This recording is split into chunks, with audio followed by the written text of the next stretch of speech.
Hello, once again, ladies and gentlemen of the internet. This is Time Twister, and I'm doing a very special version of Time's Tactics. My very first all-the-way playthrough, and by and large, no commentary. And I have chosen one of my favorite nostalgic games of all time, Freedom Fighters. Why do I love Freedom Fighters? Because it actually works on something that I've always thought was really cool. It's old hat and it's cliche nowadays, but back when this game originally came out in, I want to say 2004, I'll have to double check that, but this was a PS2 game, like very right when the PS2 first came out, and then it was ported to the PC. It was very similar to the whole Red Dawn idea of, the Soviets invading, but unlike a lot of other ones, it actually was the first one that I'd ever really seen where it really came up with the idea of a very feasible alternate reality. You kind of saw those little blurbs at the bottom, because I just played the intro for you before I started talking. But in this world, basically it completely deviates from our world, starting with World War II. Basically, the Russians managed to get a hold of all the Nazi scientists. We never really got the Los Alamos Project at all. They got nuclear weapons. We never even got close. They nuked apparently they nuked both Japan and Germany and ended World War II completely, and we never had the resources or the scientists in this world to ever get into a serious arms race with them, at least from a militaristic point of view. So we basically folded and never were able to stop them, while the Soviets basically became everything you ever were terrified that they would become in like the McCarthyism era.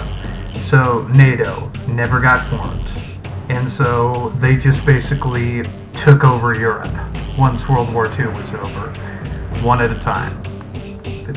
And once they took England in like 1956, that was it. And so they just consolidated their power. They started taking China, they took the Orient, they took Africa, and then they started sending all of these advisors into Central America, South America. Again, by this point, the gap in technology is so huge, the United States can't even really stop them. Because if you'll notice, when we played this game, the United States is ridiculously far behind. I mean, you're supposed to be playing in Manhattan, in New York, in this game. The buildings, the tech, this is supposed to be 2003. Most of it looks like we have not gotten past, at best, the late 60s, maybe early 70s. It looks like a few blurbs of civilian tech might have made it, but anything that would have come from like the arms races with the Soviets or the Cold War never fucking happened. And, it kind of shows. The whole implication is that it basically took the Soviet Empire, which is really what they are at this point, one day to completely wipe out our Navy and most of the armed forces of the United States. They invaded from virtually every single possible corridor and completely obliterated us, because we don't have NORAD. We don't have a Strategic Missile Command. We have basically nothing. They wiped out a military that was 50 years their inferior. And, if you don't believe me, in this game, minus the American revolver, every single weapon that you have is stolen Soviet technology. Submarines, that's a technology that only the Soviets ever possessed. Jet planes, MiGs, that's technology only the Soviets ever gained. Helicopters, you don't know for a fact, but you never see an American helicopter. You only see Russian helicopters. I'm not kidding. We are completely and utterly screwed. We never had a chance. Really, all we have is basically the survivors capturing enough of the Russians' technology and turning it against them to actually become formidable. And that's the entire premise of this game, which is why I love it so much. It's so ridiculously novel.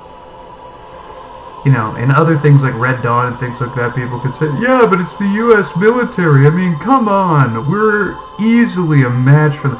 In this one, the U.S. military never became a match for the Russians. Alternate world. So, yeah, they could invade and wipe out the U.S. So now it's just up to the American spirit and the civilians. Okay, I'm done gushing with all that and talking all that crap.